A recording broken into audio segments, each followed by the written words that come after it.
आणि आता पाहूयात आंतरराष्ट्रीय बातम्या वेगवान स्वरूपात पाहूयात काय चाललंय जगाच्या पाठीवर। रशियाने युक्रेनवर आक्रमण केल्यानंतर 6 महिन्यांनंतर युद्धाचा वेग आता कमी झाला आहे। दोन्ही बाजूंनी हजारो सैनिक मारले गेले आणि बरेच जण जखमीही झाले। तसंच शहरांवर झालेल्या बॉम्ब हल्ल्यात असंख्य निष्पाप नागरिकांचा बळी गेलाय। युक्रेनियन लोक त्यांच्या सरकारच्या निर्धारामागे रशियन लष्करी आक्रमणांचा केवळ प्रतिकारच करत नाहीत, तर युक्रेनियन भूभागाच्या प्रत्येक इंचाचे पूर्ण स्वातंत्र्य परत मिळवण्यासाठी प्रयत्न करत आहेत आणि त्यासाठी लढण्यास तयार आहेत। युक्रेनचे अध्यक्ष व्लोदिमीर झेलेन्स्की यांनी त्यांच्या भाषणात युरोपियन राजकारण्यांचे आभार मानलेत, जे वस्तुनिष्ठ वास्तव ओळखण्याची क्षमता ठेवतात आणि रशियाला दहशतवादी राज्य म्हणून कायदेशीररित्या परिभाषित करण्यासाठी प्रोत्साहन देतात। त्यांचा मी आभारी असल्याचं त्यांनी आपल्या भाषणात म्हटलंय। युक्रेन रशियाचं युद्ध सुरू होऊन आता 6 महिने झालेत, पण या 6 महिन्यात अनेकांचं जीवन उद्ध्वस्त झालंय। त्याचपैकी एक 12 वर्षाचा मुलगा डॅनी क्राक याचं रशियन सैन्याच्या बॉम्बफेकीमध्ये संपूर्ण कुटुंब नष्ट झालंय। असं असून देखील देशावरच्या प्रेमापोटी त्यानं सैन्यात भरती होण्याची इच्छा बोलून दाखवली। माझ्या कुटुंबातील आजोबा, काका आणि वडील सैन्यात होते आणि माझी देखील तीच इच्छा असल्याचं त्यानं सांगितलंय। युक्रेनच्या खार्किव या दुसऱ्या क्रमांकाच्या शहरातील वसतिगृहांवर गेल्या आठवड्यात झालेल्या रशियन रॉकेट हल्ल्यातील मृतांची संख्या आता 25 वर पोहोचली आहे। गेल्या आठवड्यात झालेल्या हल्ल्यात शहरातील साल्टोस्की या जिल्ह्यात 19 आणि स्लोबोडस्कॉय या जिल्ह्यात एका लहान मुलासह सुमारे 6 जण ठार झालेत। सुमारे 40 जखमींवर खार्किवच्या विविध रुग्णालयात उपचार सुरू आहेत। युक्रेनियन फुटबॉल क्लब शाख्तार डोनेत्स्कनं सोमवारी कीव येथे मेटॅलिस्ट खार्किव विरुद्धच्या देशांतर्गत फुटबॉल हंगामाच्या सलामीच्या सामन्यापूर्वी प्रशिक्षण सत्र आयोजित केलं होतं। 2014 पासून जेव्हा पूर्व युक्रेनमध्ये संघर्ष सुरू झाला तेव्हापासून शाख्तार डोनेत्स्क क्लब युक्रेनच्या राजधानीत प्रशिक्षण आणि होम मॅचेस आयोजित करत आहे। शाख्तारचे प्रशिक्षक इगोर जोविसेविक असं म्हणाले की रशिया युक्रेन दरम्यान युद्ध सुरू असूनही युक्रेनमधील जीवन थांबलेलं नाहीये, ते सुरूच आहे। ते जगाला दाखवण्यासाठी फुटबॉलच्या नवीन हंगामाची सुरुवात ही महत्त्वाची आहे। झोपोरिझिया अणु प्रकल्पापासून केवळ 10 किलोमीटर अंतरावर असलेल्या निकोपोल या शहरातील नागरिक प्रचंड धास्तावलेले आहेत। युक्रेनच्या मुख्य अणु प्रकल्पाच्या नदीपलीकडील रहिवासी सध्या भीतीच्या छायेखाली आहेत, कारण निकोपोल शहरावर रशियाकडून सतत गोळीबार होतोय। गोळीबार आणि बॉम्ब हल्ल्यांमुळे अनेक जण जखमी झालेले आहेत। महापौर अलेक्झांडर सैऊक यांनी असं सांगितलंय की 4 जण जखमी झाले असून 2 जणांना रुग्णालयात दाखल करण्यात आलंय। 12 जुलैपासून निकोपोल या शहरावर रशियाकडून सतत गोळीबार होतोय, ज्यामुळे सुमारे 850 इमारतींचं मोठ्या प्रमाणात नुकसान झालंय आणि एकूण लोकसंख्येपैकी अर्ध्या नागरिकांनी शहरातून पलायन केलंय।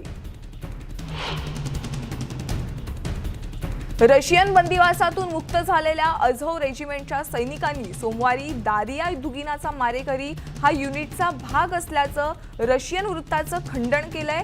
रशियाच्या गुप्तचर एजन्सीनं सोमवारी युक्रेनच्या गुप्तचर संस्थांना रशियन राष्ट्रवादी विचारसरणीच्या अलेक्झांडर दुगिन यांच्या मुलीच्या हत्येसाठी जबाबदार धरलं होतं। मात्र रशियाची फेडरल सिक्युरिटी सर्व्हिसच्या मते दारिया दुगिनाची हत्या ही युक्रेनियन स्पेशल सर्व्हिसेस कडून प्लॅन करून करण्यात आलेली असं म्हटलंय। दुगिना ही रशियन राष्ट्रवादी विचारवंत अलेक्झांडर दुगिन यांची मुलगी होती। ते पुतीनचे सर्वात विश्वासू होते। सोमवारी संपूर्ण रशियामध्ये राष्ट्रीय ध्वज दिन साजरा करण्यात आला। रशियाने आक्रमण करून ताब्यात घेतलेल्या युक्रेनियन शहरांमध्येही रशियाचा राष्ट्रीय ध्वज साजरा करण्यात आला। खार्किव प्रदेशातील कुंपान्स्क येथील मध्यवर्ती चौकात 2400 चौरस मीटरचा मोठा रशियन ध्वज लावण्यात आला। 22 ऑगस्ट 1991 रोजी ऐतिहासिक रशियन राष्ट्रीय ध्वजाचा ठराव मंजूर करण्यात आला। 1994 मध्ये राष्ट्रपतींच्या आदेशानुसार राष्ट्रीय ध्वज दिन जाहीर करण्यात आला।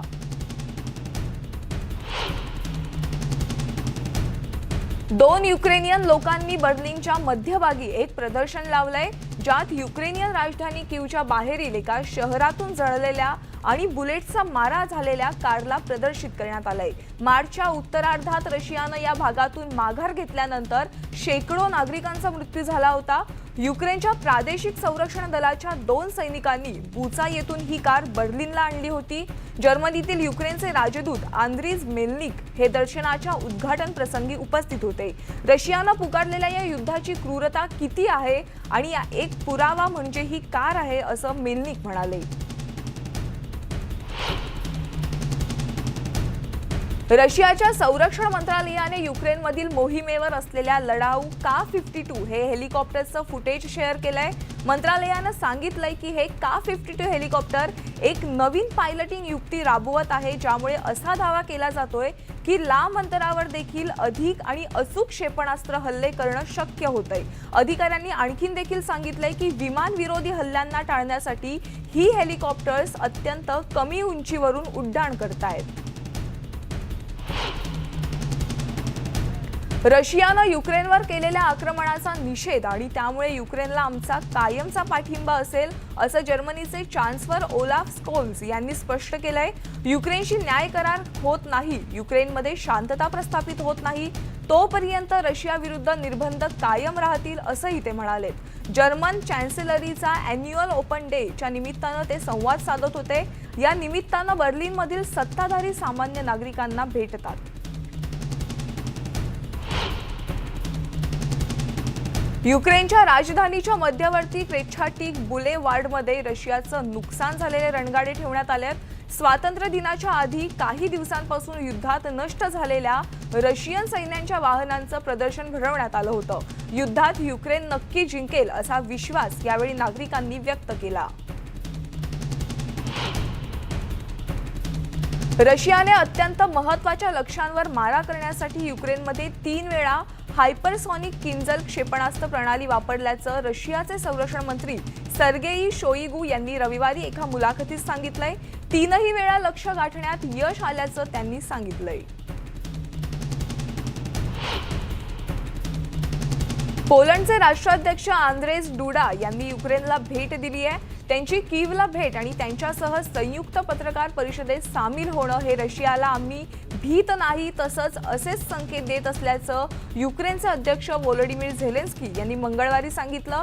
प्रत्येक जण मृत्यूला घाबरतो, कोणालाही मरायचं नाहीये, परंतु कोणीही रशियाला घाबरत नाही आणि हा सर्वात महत्त्वाचा संकेत असल्याचं झेलेन्स्की म्हणाले।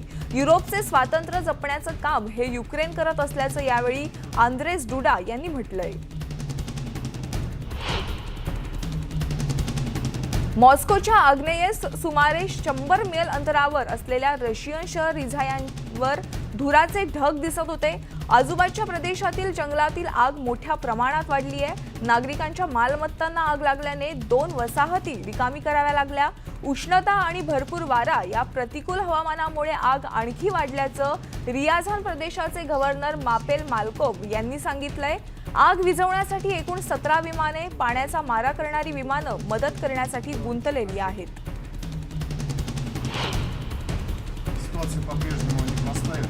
अर्जेंटिनाच्या बुनस आयर्समध्ये ट्रेड युनियन फेडरेशन कॉर्पोरेशनच्या विरोधात निदर्शनं करण्यात आली।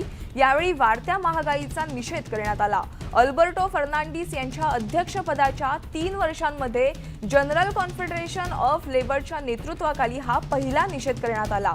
वाढत्या महागाईबद्दल योग्य पावलं उचलण्याची मागणी यावेळी करण्यात आली।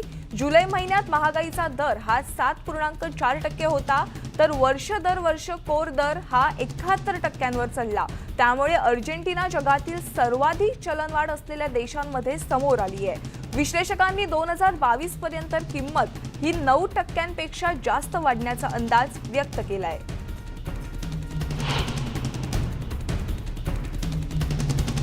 राष्ट्रपती पदाचे उमेदवार लुईस इनासियो लुला दा सिल्वा यांनी ब्राझीलचं नेतृत्व करण्यासाठी परतावं म्हणून दा सिल्वा यांच्या हजारो समर्थकांनी उत्स्फूर्तपणे मोर्चा काढलाय। ब्राझीलचे विद्यमान राष्ट्राध्यक्ष जेर बोल्सोनारो यांना पराभूत करून पदावरून हटवण्याचा प्रयत्न म्हणून दा सिल्वांनी त्यांच्या मोहिमेच्या पहिल्या सार्वजनिक कार्यक्रमात समर्थकांना संबोधित केलं। 2 ऑक्टोबरच्या निवडणुकीनंतर शांततेत सत्तेचं हस्तांतरण होईल असं आश्वासन दा सिल्वा यांनी समर्थकांना दिलंय।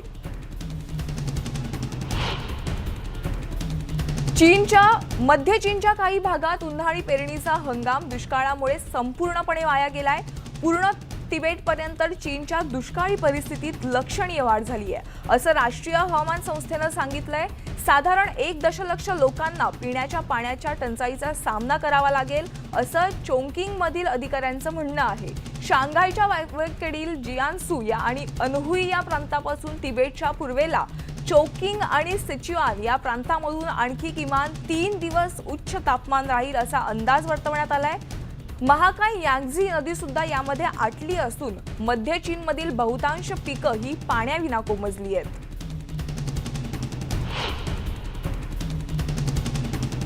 निकारागुआ पोलिसांनी अध्यक्ष डॅनियल ऑर्टेगा यांच्या प्रशासनावर टीका करणाऱ्या रोमन कॅथोलिक बिशपच्या निवासस्थानावर छापा टाकला आणि चर्च आणि असहिष्णु सरकार यांच्यातील तणावाच्या पार्श्वभूमीवर त्याला आणि इतर धर्मगुरूंना ताब्यात घेतलंय. निकारागुआच्या अधिकाऱ्यांनी मातागाल्पा बिशप रोनाल्डो अलेक्वान्सर यांच्यावर हिंसक गटांचे आयोजन करण्याचं आणि त्यांना जनतेविरोधात द्वेषाची कृत्ये करण्यास प्रवृत्त केल्याचा आरोप केल्यानंतर छापा पडला. अल्वारेझला मॅयागुना येथे एका घरात नजरकैदेत ठेवण्यात आलं होतं, जिथे त्याला नातेवाईक आणि कार्डिनल लिओपोल्डो बेन्स यांना भेटण्याची परवानगी देखील देण्यात आली.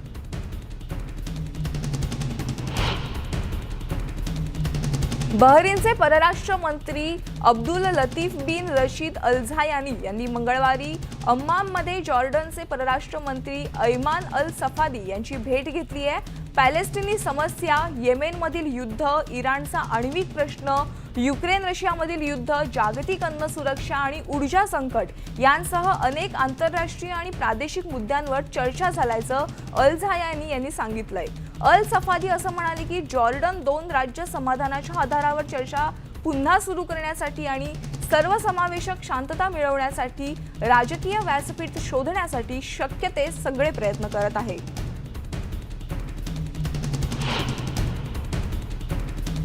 टेक्सासमधल्या पुराचा फटका नागरिकांना बसल्याचं टेक्सासचे गव्हर्नर ग्रेग ॲबॉट यांनी सांगितलंय. यांनी टेक्सासच्या 23 काउंटीतल्या आपत्ती विधेयकावर स्वाक्षरी केली. रस्त्यांवर आलेलं पुराचं पाणी, वाहनांचं नुकसान अशी स्थिती सध्या टेक्सासमध्ये आहे. त्यामुळे वाहनं बाहेर न काढण्याचं आवाहन अधिकाऱ्यांनी केलंय. अनेक घरात आणि आस्थापनांमध्येही पाणी शिरलंय. डलास विमानतळ परिसरात तब्बल 9 इंच पाऊस पडल्याचं राष्ट्रीय हवामान विभागानं सांगितलंय. 1932 नंतर डॅलसमधलं दुसरं सर्वात वाईट वादळ आणि पूर असल्याचं गव्हर्नर ग्रेग ॲबॉट यांनी म्हटलंय.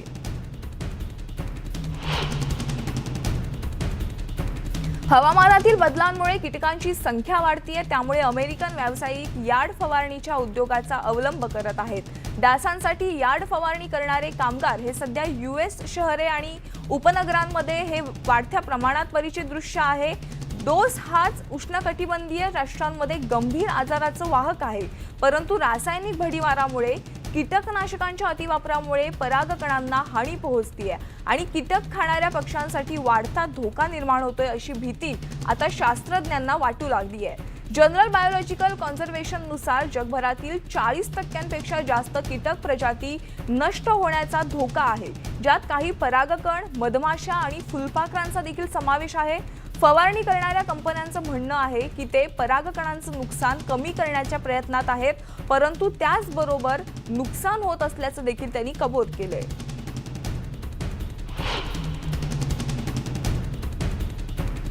जूनच्या सुरुवातीला जेफ बोहनर्टचा लाडका पुडल हाऊट ॲबी हा कुत्रा हरवला होता.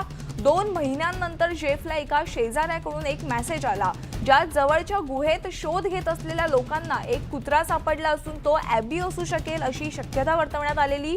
बोहनर्टला याबद्दल शंका आली, पण तरीही उत्सुकतेनं तो त्याच्या मिसुरीतील घराजवळच्या गुहेच्या ठिकाणी गेला. तेव्हा बचावकर्त्यांपैकी एकानं काढलेला एक फोटो त्यानं पाहिला. फोटो ॲबीचाच होता याची जेफला खात्री पडली. 9 जूनला बोहनर्टने त्याला हरवलेल्या कुत्र्याबद्दल फेसबुकवर पोस्ट केलं होतं. शेजाऱ्यांशी संपर्क साधला आणि पोलिसांनाही संपर्क केला, परंतु कोणीही ॲबीला पाहिलं नव्हतं.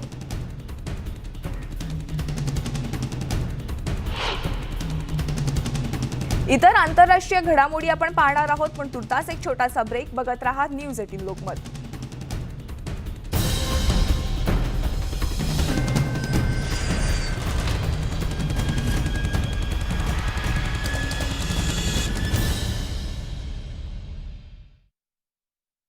याचा फटका तुमसरमधील पिपरा गावातील धान खरेदी केंद्राला बसलाय। पुराच्या पाण्यात खरेदी केंद्रावरचं हजारो क्विंटल धान हे वाहून गेलंय। त्यामुळे नुकसानीचे पंचनामे करून तात्काळ नुकसान भरपाई देण्याची मागणी केंद्र चालकांनी केली आहे। जुन्या मुंबई-पुणे महामार्गाला जोडणाऱ्या कान्हे फाटा इथं रस्त्याची चाळण झाली आहे। त्यामुळे औद्योगिक वसाहतीत असलेल्या अनेक वाहन चालकांना नाहक त्रास सहन करावा लागतोय। त्यामुळे प्रशासनानं याकडे लक्ष द्यावं अशी मागणी ग्रामस्थ करतायत। पिंपरी चिंचवडमध्ये लहान मुलांमध्ये आजाराचं प्रमाण वाढलं आहे। वातावरणातील बदलामुळे साथीचे रोग वाढलेत। ताप, सर्दी, डेंग्यू, कावीळ यासारख्या आजारामुळे बालरोग तज्ज्ञ आणि पालिका रुग्णालयात रुग्ण संख्या 100 वरती पोहोचली आहे। बारामती शहरात डेंग्यू, मलेरिया, स्वाईन फ्लूचे रुग्ण वाढत असल्यानं नागरिकांनी आठवड्यातून 1 दिवस कोरडा पाळावा, तसंच आपल्या परिसरात डासांची उत्पत्ती होणार नाही याची खबरदारी घ्यावी असं आवाहन शहराचे मुख्याधिकारी महेश रोकडे यांनी केलंय।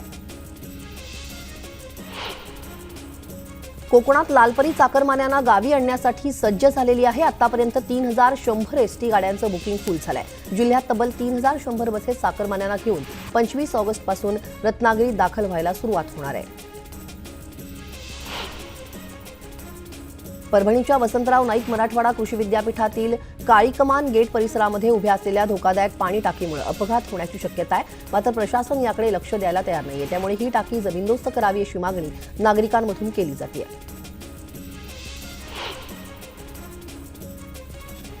सोलापुरात विषारी ताडी विक्री केंद्र बंद करण्याच्या मागणीसाठी नागरिकांनी स्वाक्षरी मोहीम राबवली होती। ते 25,000 सह्या असलेलं निवेदन आडम यांनी मुख्यमंत्री एकनाथ शिंदेंना दिलंय। त्यानंतर शिंदेंनी राज्य उत्पादन शुल्क मंत्री शंभूराज देसाईंना ते ताडी विक्री केंद्र बंद करण्याचे आदेश दिलेत।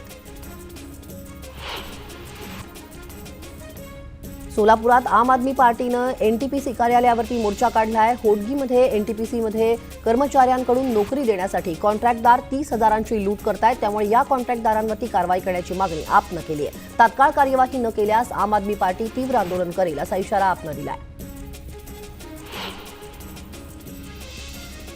जळगावच्या बोदवड नगर परिषदेच्या अधीक्षकाला भर रस्त्यात एका महिलेनं कार्यालयासमोरच चोपलंय। मालमत्ता उतार्यावरती वारस म्हणून नोंद करून देण्यास हा अधिकारी टाळाटाळ करत असल्यामुळे संताप व्यक्त करत चोप दिला असल्याचं कळतंय। जळगावातील शिव कॉलनीत एका तरुणावरती वार करून त्याची हत्या केल्याची धक्कादायक घटना घडलेली आहे। दरम्यान हा हल्ला नेमका कुणी केला याची माहिती समजू शकलेली नाहीये।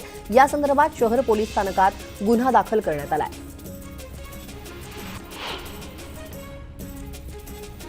2 मुली झाल्यानं पत्नीचा गळा आवळून शस्त्रानं वार करून जीवे मारण्याचा प्रयत्न केल्याची घटना यवतमाळमधील पारडी बंगला गावात घडली आहे। या प्रकरणी पोफाळी पोलिसांनी गुन्हा दाखल केला असून आरोपी पतीला अटक करण्यात आली आहे। कुडाळ तालुक्यातील शिवापूर गावात 2 कुटुंबावरती बहिष्कार टाकण्याचा निंदनीय प्रकार घडलाय। गावचे सरपंच आणि उपसरपंच आणि देवस्थानातील काही मानकरी यांनी जात पंचायतीसारखी मीटिंग बोलावून बहिष्कार टाकलाय। यासंबंधी पीडित कुटुंबानं पोलीस ठाण्यात तक्रार केली आहे।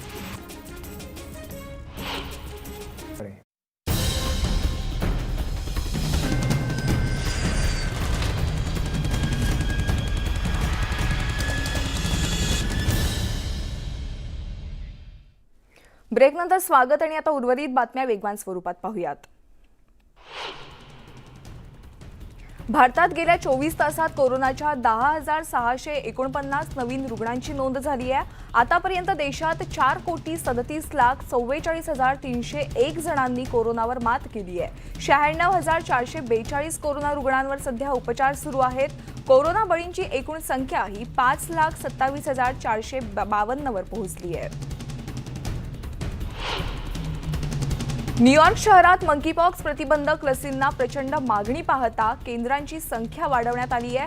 शहराच्या सार्वजनिक आरोग्य यंत्रणेनं उपचारासाठी सुलभ प्रवेश मिळावा यासाठी शहराच्या आसपासच्या सामुदायिक आरोग्य संस्थांमध्ये लसीकरण केंद्रांची माहिती दिली जाते।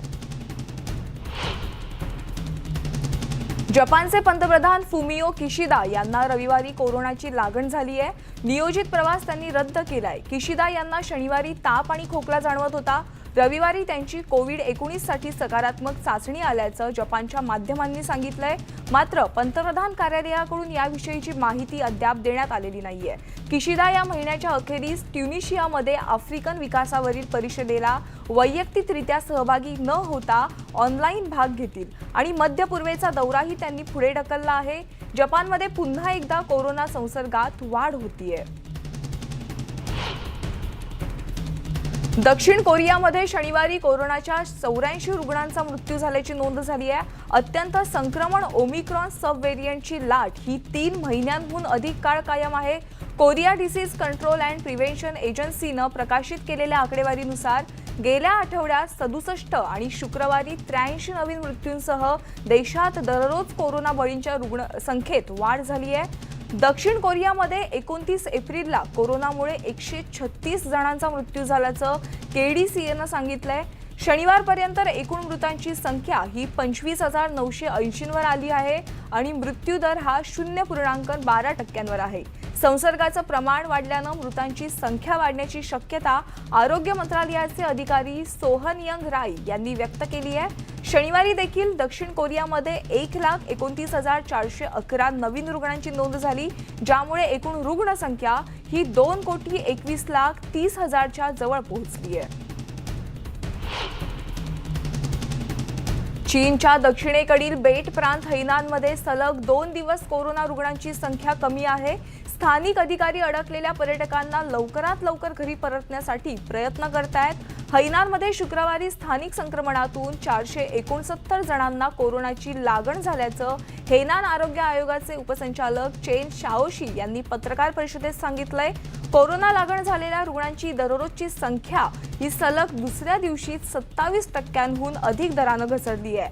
2018 वरून गुरुवारी 1,499 आणि शनिवारी 1200 वर आल्याचं शेन शाओशी यांनी सांगितलंय.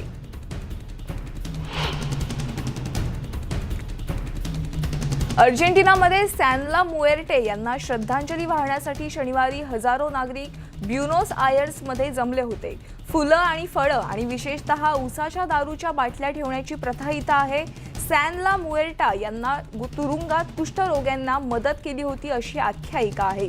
अत्यंत प्रतिकूल परिस्थितीतही त्यांच्याकडे मदत मागू शकतो असा विश्वास अनुयायांना आहे. न्यू जर्सी फॅन कन्व्हेन्शनमध्ये गॅरी बुसीवर लैंगिक गुन्ह्याचा आरोप ठेवण्यात आलाय. ते 78 वर्षाचे आहेत. कॅलिफोर्नियातल्या मालिबूचे ते रहिवासी आहेत. लैंगिक संबंध साधण्याचा प्रयत्न आणि छळवणुकीचा त्यांच्यावर आरोप आहे. फिलाडेल्फिया उपनगरातील चेरी हिल येथे 12 ते 14 या ऑगस्ट रोजी डबल ट्री हॉटेलमध्ये वार्षिक मॉन्स्टर मॅनिया कन्व्हेन्शनमध्ये हे गुन्हे घडवल्याचे आरोप त्यांच्यावर आहेत.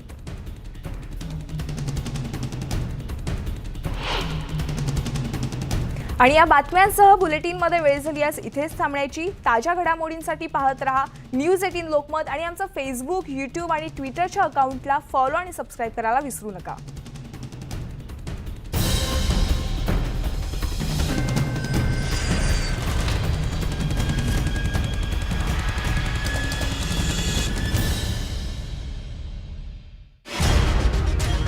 तेल कंपन्यांच्या ऑइल डेपोमधून कोण करतंय कोट्यवधी रुपयांच्या पेट्रोल डिझेलची चोरी? कोण करतंय राज्य सहकारच्या करोडो रुपयांच्या महसुलाची लूट? कसा चाललाय पेट्रोल डिझेलच्या चोरीचा हा माफिया धंदा? पहा न्यूज 18 लोकमतचा स्पेशल रिपोर्ट आज दिवसभर. आलेल्या पुरा